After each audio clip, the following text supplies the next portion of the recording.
Welcome to Spilled Ink. Welcome to another episode of Spilled Ink. I am joined today by actually the person who put together the video, the intro video, my good friend Trenton Cotton. We go way back. Thanks for joining me today, Trenton. Oh man, I'm very appreciative to being here with you. And also that should just tell you how much I like you, Mason, because I've retired from like freelance editing and video work. So the fact that I did it for you, that should just tell you how much I appreciate you. So Well, thank you. and I think in some ways I would say that's mutual, right? Because it's like we did headshots, and then you gave me that little intro. So yeah, no, it's great. I have to say that I was thinking about this. I mean, I think about this often.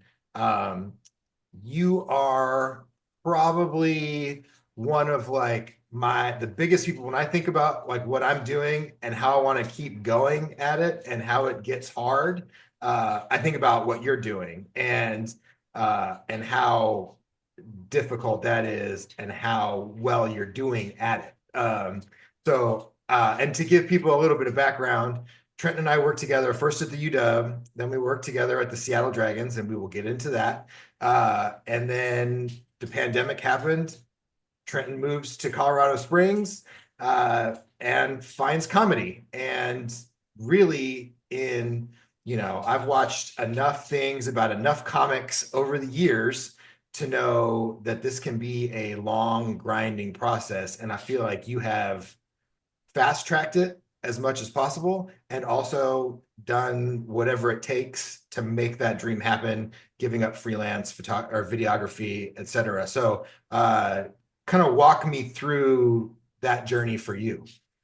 Man, you kind of put some things in perspective for me, Mace, because I almost forgot like how far we really do go back, working at the UW's athletic department together. Shoot, what was that like 2013 is when I kind of started doing stuff for them. I know you were there before that, and Yeah. then working there, and then like you said, you moved to the XFL, and then you got me the gig over there, helped me, connect me with the people that hire people over there. And yeah, so from videography in this world that I was all 100% in and thought I was going to be doing for the rest of my life, pandemic happened and I'm back home in Colorado Springs, my hometown. I'm not really feeling it at all. I was kind of like depressed because, I didn't know what was going on or what was going to happen. You're in the sports world. I was in the sports world for years, and I always told people marketing of sports, like that's the best gig ever. Like it's never going anywhere. We could be in World War III and they'd still kick off the Super Bowl. But I didn't factor in um, a disease or that would shut the world down. I didn't factor that in. But anyway, so yeah, I mean, just like everybody else was in this weird space of figuring it out. I saw this comedy club. It was a new club in Colorado Springs, called Three E's. They had an open mic night, and I was like, huh. I had tried it. I tried it in 2015 when I was living in Seattle. It was a spot called Jai Thai on Broadway. It was a Thai restaurant, and they had a spot in the back. And I think I was trying to just show off in front of a girl, and then I realized how hard stand-up comedy was, and I'm just like, no, thank you, too busy. Anyway, I'm in Colorado Springs, so I decided to just go up there as just a distraction, and the owner said, "Hey, not bad, keep going." And I didn't have a job. I was collecting the those unemployment checks for like a year, it seemed Padded, like. padded during the pandemic, which was very nice, Yeah, very helpful. awesome. Shout out Joe Biden or whoever the hell got us those. Trump, no, it was Trump. Whoever. Yeah, well, Uh, I mean, yeah, whoever. yeah. Appreciative to that. And I was living with my parents. So I was kind of lucky that I was able to like my first 8 months into comedy, I treated it like a job. I literally would wake up, write, and then hit these mics. And I just threw myself into that. And then when the money stopped, I was like, well, I have to get a job, but I don't want to give up comedy. So I got a job at the Air Force. academy in Colorado Springs. But I was out of the sports. I was doing boring videos that just promoted, the admissions. And that was great because it didn't interfere with nights and weekends. And that's when, you do comedy. And yeah, man, but I went all in, man. I started my own room in Colorado Springs, just to create my own stage time. Didn't you came out, I I think did. your I sister lives did. in Colorado Springs? Yeah, she's actually moving, but yeah, I went out to visit her and went to watch you perform, and that was the thing that was like, you know, at the time it was like, dang, like that's cool that he's, like doing it, right? And I remember at one time, because I think you told me that you were doing some like junk removal at some point to just Yeah, like make yeah. ends meet, and I'm like, damn, Yeah. that is commitment, and then and I was just like, wow, you could just see how passionate you were about it. And then, I was able to then to see you in Bellevue recently and just to see the growth, right? I was like, oh man, like this is a dude who had a goal and started doing it and is now doing it in a legit way, right? Like, um, so not trying to disparage anyone, certainly, but out of the comics there, going like in the early part of the show, I was like, well, this is like kind of funny, I'm like, I'm not like as into it as I kind of hoped I would be. And then you got on stage and I was like, damn, this is hilarious. And it was so many notches above when I first saw you. And, and that's not to like say that you weren't good that first time, but you had come just like your delivery and the cadence and everything, which is as I think I understand it, so crucial to comedy, Mm. just killed it. And then and as much as I like Scott Lossy, I think that dude's hilarious. I would have if I was rating, and this is not just because we're friends, I would have put you as like the funniest in that room. And so um I think I just say all that to say that like that's super cool that you have been able to get there. Yeah, damn, man. I appreciate you saying that. And shout out to Scott. He's funny, Um, that was the first time I saw him live. But yeah, man, it's cool to hear you say that because you did see me. I think you saw me. I was like year one, maybe year and Mhm. a half at that point. Um, and yeah, I mean, I'm 4 years in. And just to comedy's so hard, man. It's one of those things where if you tell people, it's so funny. I made a post on my Instagram yesterday. Everybody was doing those. They do those like, here's my March dump. And I was like, you know what? I got a cool March dump. Uh, and I thought about, and no disrespect, man, but Tony, what's his he's the new voice for the Oh, yeah, Huskies. yeah, yeah, yeah. Tony Castricone, right? Yep. Yeah, shout out Tony. Is he still the I voice think of the so. Huskies? I believe so. Okay. Yeah. I mean, he's cool, cool dude, but I remember when I tried stand up in Seattle, and I think I had done it like 2 or 3 times. And I was telling him about it. I was like, man, I don't know, man. Because he said that he played a little music or something. Hmm. And I told him about some of my comedy aspirations. And I never really told anybody or talked about this while I was at UW or even, in my video professional career. And Tony tells me, he's like, man, don't quit your day job, dude. He's like, he was telling me how hard it was. And I was just like, and it was just so discouraging to hear that. And like, but that's something that I use, in to help me keep my drive. Hmm. Somebody like him that said that, and not to say, and Tony, if you ever see this, I love you to death. It was just something, it's something I use. I always tell people and they ask me like, what like keeps you like motivated and driven? And it's like, I think to be successful, you need like certain percentages of stuff. You need a certain percentage of like drive, motivation, hunger, passion, and I think you need a little percentage of resentment. Nothing, nothing crazy, Yeah. just like 3 or 4% of resentment, that extra thing you got when you're in the gym and you can't get that last set, that rep in, and you're like, oh, they said I couldn't do it, Hmm. that. So I use that because he's right. He was right. This shit is hard, Mason. Like these open mics, man, comedy is sad, man. It's you're doing it in front of 4 or 5 people, and a lot of times in these mics, and then you tear up. There's these like comedy produced or comedian produced shows, brewery, bars, and you might have 20 to 50 people similar to what you went to Hmm. when you saw me in Bellevue. I think it was like 50 people. That's a good room. Hmm. Then you have clubs, you're hosting and you're featuring for these national headliners that come in. And then you have, your Kevin Hart's and, Andrew Schultz, they're doing arenas, that's like a whole other level. Hmm. But yeah, that's how I kind of, when you talk about I fast tracked, people are like, well, damn, Trenton, how are you doing these theaters and you're traveling? I got a chance to go to Europe for the month of February, but it was because of my video skills. I linked up with this comedian named Nate Jackson, who is pretty big.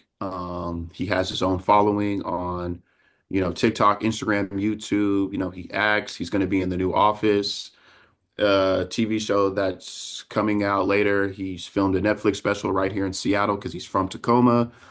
He owns a comedy club in Tacoma. He's actually reopening a new location next weekend. He's bringing in DC Young Fly. It's downtown Tacoma. It's beautiful location for this individual to enter my world. He's changing my life. And it all started with me hosting for him at one of his comedy shows. And he saw that I shot an edited video. And he Hmm. was like, yo, if you're getting laughs and you know how to shoot and edit video and you got your own equipment, shout out the Dragons XFL. He's like, you got all your own equipment. I can use you on the road. Hmm.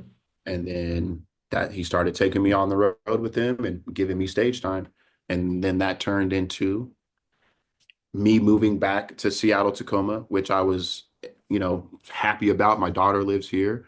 He has a comedy club and he's he's taking me on the road and all I have to do is just basically the same thing I was doing for UW and the Dragons, I'm essentially doing for Nate Jackson and his brand. Hmm. So I'm pretty lucky, definitely, I just want to knock on any kind of wood. I know I'm lucky, but also sinking into this space of, deserving as well. I put a lot of hard work in, so, but yeah, I mean, that's where I'm at.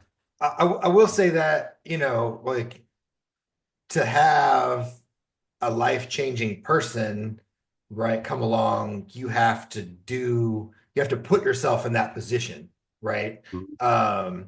It's interesting, you talking about that moment because I was actually going to ask you about this because I saw that post about, don't quit your day job, right? And I have a similar story. I've posted about it on Instagram when I was working at UW. I'm not going to name this person, but and you probably would know who it is. Anyone could probably figure it out. But I took a photo that ended up on a poster. It was on the little like bag tags that the football team had. Mhm. All of that. And when I showed it to this person, they're like, it was something to the effect of even a blind squirrel finds a nut or sun shines on a dog's butt every now and again, right? And I've never forgotten that. And every now and then I need to share it to like remind myself. And the funny thing about that is I just ran into this person recently. I was working with the University of Arizona at the now it's a Big 12 swimming and diving championships. And this person came up to me and said, "Who are you?" And I was like, excuse me, like you know who I am. He's like, no, really, like I know who you are. And I was like, yeah, you do know who I am. And he's like, but what's your name? And are we being serious right now? Like, do you really not, not that I think I'm a big deal, but that I Right. spend so much time around this person. And he goes, wait, you're Mason Kelly. And then he's like, oh, okay. And, and honestly, like I was kind of rude. I'm not gonna lie. Like I was not, but because I was just like, okay, this is, like every time I see you, you make me feel bad about myself, right? And while that has turned into motivation, like that's not cool. Like I only want to be around people who are lifting up other people, right? Yeah. And doing that. And I kind of share that story to then go back and talk about like putting yourself in these positions to be successful, right? Because leaving UW for the Dragons was a risk for you. Like it wasn't a risk for me because I didn't have a job before that. Like, I had just moved back to Seattle and was trying to figure things out. So that was an opportunity for me. For you, leaving something as steady as a D1 program to go to a startup football league, while cool, was definitely a risk. And then in addition to that, the one thing I'll never forget about the Dragons is the very last road trip when we went to Houston. And you and I, we went out to dinner with a few people, and then we went out to a couple Hmm. bars. And there was Yeah. that guy behind the bar wearing, Wearing the Corona t-shirt. yeah. And then we went up to him and said, "Hey, do you know where we're from?" And he's like, "What?" We're like, "We're from Seattle." And he ran away, like literally ran to the other side of the bar. And I was like, "Oh yeah, man, you're super tough in your Corona t-shirt, and then you think that we're carrying, this Yeah. virus." And oh man, like I don't know. When I think about that journey, I think about that because of how crazy it was, how messed up Yeah. it was. Yeah. Yeah. So anyway, Man, real I quick guess, though, yeah. back to that last trip. Do you remember the quarterback? Well, Yes. Brandon, I Yes. forget his last name. Silvers. Yep. He was sick as a dog. Hmm. And he was sitting right in front of me, and Hmm. he was like laid out, like stretched out, like just sick as a dog. And I remember that like, Was that on the way down or on the way back? it was the way. Down. I I think because think it was the way. yeah, because he Yeah, because didn't he he didn't didn't fly even back. dress. He didn't even. Yeah. Yeah, he did exactly. Yeah. He was that sick, and I remember thinking to myself, maybe a week or so after they, nixed everything, I'm like, I'm pretty sure Brandon had COVID, Yeah. and we basically flew it to Houston. Well, and the crazy thing about that was that at the time nobody said anything about it, right? Like nobody was Uh-uh. like we're like, oh, he's sick. And I remember, Well, they didn't have anything in place with, I mean, nothing yeah. was in place Well, but either. remember before we went on that trip, they took our temperature and Oh yeah. yeah, Oh yeah. yeah, yeah. It was like that the whole thing. And then I'll never forget, we were on the plane coming back, and Tani Tupo, was sitting right behind me, and we just had like kind of like between the seats, like had this whole conversation. Like I think he gave me hand sanitizer, which I thought like now looking back was like, man, I didn't realize how much of a part of my life that was going to become. Um, and then we were just like talking about like what is even happening, and literally, and then they're talking about like, oh yeah, we're gonna move down to Houston for the rest of the season. And I'm like, I have a kid, like I Yeah. can't move down to Houston. Like what are you talking about? And then it was over. We're on a conference call and it was just The done. black. You know. Hmm. Um, that being said, I thought it was cool. Like I don't know what your thoughts of it were, but um, we got to do something that almost nobody has ever, nobody, there are no startup sports leagues really anymore. Oh yeah, I'm definitely proud of, that short 3 months, and I thought we were building something. I remember I would do these weekly meetings with the head of the video operations. He Mhm. was based in Connecticut, and it would be the other video guys from the other teams, and we would look at the ratings of what they looked like last year, of what they look like now, like the year before on a Sunday, 4 p.m., February, whatever. It was a men's basketball game, Marquette versus Cincinnati, and it'd have like 700,000 views. In that same time slot, the New York Guardians and the Orlando Vipers playing in that same time slot would have 1.2 million. Mhm. And then it would go up and it was going up. So it was cool to be like, oh, shoot, like this is, it's working. And it was interesting. I was interested to see where it was going. But, and then it went away. But if that doesn't happen, I don't know if I'm not saying I wasn't gonna, find the stage, but I don't know if I would be in this position right now, doing what I'm doing right now. I mean, to have this feeling of waking up, like I was excited to come to The Office today. Mhm. Like I got to a point even at UW and even from the Dragon sometimes it was just like, I don't know if I want to go into the office today. Mhm. Here knowing that, I can't say what movie, but I mean, I'm around Nate and his agent is calling him like, hey, I'm sending you the script with this big name actor for this big name director for this movie. And I'm like, holy, Yeah. like this is crazy. He's in a movie with he's got a couple scenes in this movie called Good Fortune. Aziz Ansari's directing. It Mhm. stars Seth Rogen, Keanu Reeves, Keke Palmer. And I'm like, what he's on The Office. So just to be around him in this environment, like it's just so inspiring. And Mhm. so I want to be around somebody like that. And that's what's cool about Nate Jackson, man. Like if you show the same amount of passion, hunger, and you can bring a value to him and what he's building, he will also like help you out Mhm. and bring you up. Like he's just so I'm so grateful. Like, man, sometimes I think about it, I'm like, man, you like me crossing paths with him probably saved my life because comedy is hard. Mhm. And when you're in these smaller scenes, these smaller markets of like Colorado Springs, the next closest biggest city was Denver. They're an hour north. I will say what I will say about comedy, it's like high school, Mason, and I'm 38, about to be 39, we're in our 40s, damn near. And Oh, I'm in there. I'm well in there. So, so yeah. yeah, I still got a few more years, but I'm wrapping my mind around the idea. Hmm. But just to say, like, we are old enough to know better, right? And in this environment, sometimes you have young 20 somethings, and sometimes you got people in their 60s. That's the range. But it's so catty, it's so clicky. I kind of made the mistake of coming in too hot.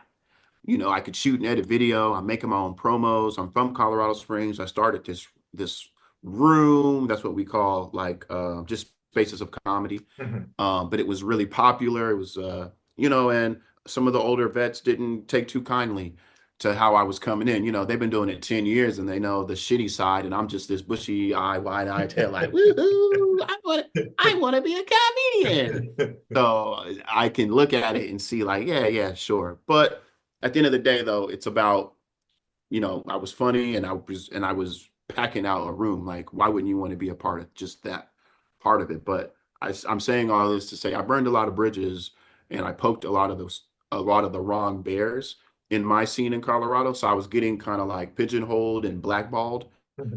from certain comedy spaces. Hmm. So when Nate kind of crossed paths with me and now I've been pretty much around the world, this you're doing performing comedy in Europe.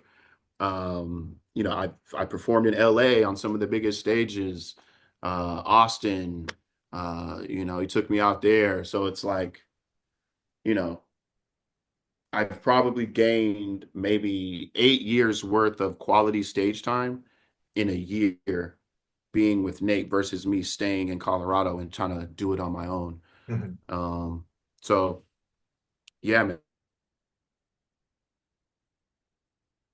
And I don't know where I was going with that, but I am very, and even us being in Seattle, Tacoma, I feel like people don't realize the caliber of like that we have a star in our backyard and he Hmm. has a comedy club right here in Tacoma. Like when The Office comes out, when his Netflix special comes out, and he's not running to LA or to New York or to, Austin, which is the big scene. He's not running those places. He's digging in to Tacoma. Hmm. He has this office that I mean, we got furniture that still needs to be put together, desk. He's building something here. I'm in his podcast studio that, it's gonna when it's done, it'll have TVs here. There's another one over there that people can come in and, there'll be rates, but if you have a podcast, Hmm. he wants to help people out. He's opening up a brand new comedy club next weekend, and I feel like I want to help put the word out. A lot of people know about Nate Jackson, but we need more people to know about what he's building here because it's like, how often do we have like, a star Hmm. who's not an athlete? living in our backyard and is very public. He has these public spaces Mhm. that you could go and see him. I think that's very cool. Um, After living in Seattle, Tacoma for about 10 years, it's kind of cool to be like, yo, we got somebody like that living right here. Mhm. I mean, that's the whole thing, right? Like in listening to you talk about that, it's all about for you, for me. I think it's always been about creating your own opportunities and then providing opportunities, right? Like I got this opportunity with the Dragons. I was like, hey, Trenton might like this. So let me see if you want to come along for the ride. You don't have to, but if you want to do that. And then, things go sideways with the pandemic. And I feel like so many times people think, oh, I've got this cool idea. I'm going to do it. It's going to blow up. I'm going to make millions of dollars and have all these fans. And without taking into consideration that this is hard. Like if you want to be a photographer, it's hard. If you want to be a videographer, it's hard. If you want to have your own business, it's hard. If you want to be a comedian, it's hard. And you have to kind of beg, borrow, and steal for each job, each client, each Instagram follower, and then hopefully you meet a Nate Jackson. For me, it's a little bit smaller scale, but for locally on the high school side, it's, Seattle Prep, Sam Reed, the AD who reached out to me, Stacy at Eastside Catholic, who, is like, hey, like, why don't you come out and do these photos? It grows, you tap your network. And I'm just like, there's so many people who think there's a shortcut, right? And like, while you can speed up the process, you have to prove yourself and you have to, and the best way to make people believe in you is to give back to them. And I think that's the thing that I struggle with, right? Like there are, like you said, right? There are old photographers that are like, like they'll kind of turn their nose at you. And then there are young guys who are like, I'm better than you, or like, get out of my way. And, it's just, I don't understand why can't we lift everybody up, right? There's a Yeah, space for all of us. there's Yeah, plenty of room, man. yeah, exactly. You, I feel it's exactly the same in comedy, man. There's plenty of room for everybody, and yeah, it's somebody once said like I heard this saying where it's like why do you want to be like a bunch of broke bosses when Hmm. you could be rich teammates? Hmm. So I like that idea, and I gravitate towards people who have that same mentality.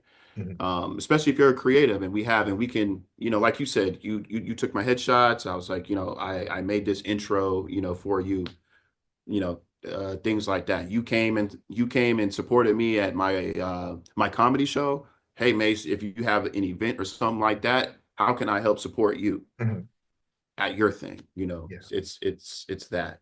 But no, I'm just optimistic for the future, you know, and I'm excited about the work I get to continue putting in because that's the thing too, man. It's the work. A lot of people aren't seeing the the work, especially with social media. We're posting the good stuff of everything, but it's like people forget the work. Manifest, think what you want and what you want to accomplish, and then once you get done dreaming about it, then you start moving and making action towards that dream. That's important. Yeah, and then there's the action, and then there's the actual, like, there's probably like, how many hours have you spent writing material that like never sees the light of day, right? Because Man. then you gotta hone it down to like what's that very specific video I'm gonna post, or that one photo that you think is gonna make a difference. And I know that you've got a hard stop, so we're kind of running out of time here, I but know. I feel like um I'm rushing. no, I mean, yeah, and it's all good. And I will say, like as we wrap up, um, and I know that this episode is sort of tangentially sports, but I just think it's so important if you're anywhere in your career that we talk about something, like whether you're in high school, whether you're in college, whether you're professional, whatever you're doing, it's just that it's so important to put in that work, to believe in yourself, and to help other people out along the way. And I have to say that if there is one person that has like based on what they're doing has helped me believe that I can do what I want to do, it's you. Because, your commitment to go all in on this was like, you know, I always was like, man, if you're going to do this, you can do it. And the way that you just went for it, like I kind of wish I had the uh the ability to, I wish I could do that, right? And I'm not quite there yet. But yeah, I'm just like I'm proud of you and thankful that I've been able to watch your journey. Thanks, Mace. I appreciate you saying that, man. And what's funny is, I know you just mentioned that, you're very sports centric with this, but the base of what I'm doing right now, it comes from the sports world and everything that I learned working in sports. And I'm really just applying it to this comedy thing. I, Mhm. I promise you, even what I'm bringing to Nate, uh, it's Nate Jackson Enterprises, but I guess the office work, I'm using the same systems that we built and created at the UW, for his marketing and his content. So it's very funny that like even though I'm not in the sports world, I'm applying everything that I was doing in the sports world to this. Mhm. So Yeah. I feel like yeah. sports is the if you get out of sports or move or and then like do your own thing, sports is like it benefits you, right? Hmm. And I think that's cool. Well, I know you got to run, but I Oh, real appreciate. quick, Oh Mace, yeah, before you let yes me sir, off, yes sir. I just wanted to promote um, at Nate Jackson's new comedy club, which is downtown on Pacific, right across the street from the U. No, no, no, right across the street from the Children's Museum, right next to UW Tacoma's campus. On May 7th, I am running a monthly Wednesday comedy show. Um, it's a random kind of off the cuff style show where audience members get to write topics in a bucket and funny comedians stand on stage. Maybe there's like 6 or 7 of them, and for 10 minutes, and we have to pull topics out. We have to make this stuff funny. Very funny show, but it will be on May 7th at 7:30. And then on May 22nd, we're doing a You Look Like Comedy Roast show at the same club, Nate Jackson's Super Funny Comedy Club in Tacoma, Washington. That's May 22nd and May 7th. Please, if you're seeing this video and you want to find out more, you can follow me on all of my social medias at Trenton Cotton Comedy. That's Trenton Cotton Comedy, Cotten, not Owen. I know where your heads are going. But anyway, I just wanted to say that. I'm trying to get better at those. Yeah, no, and I will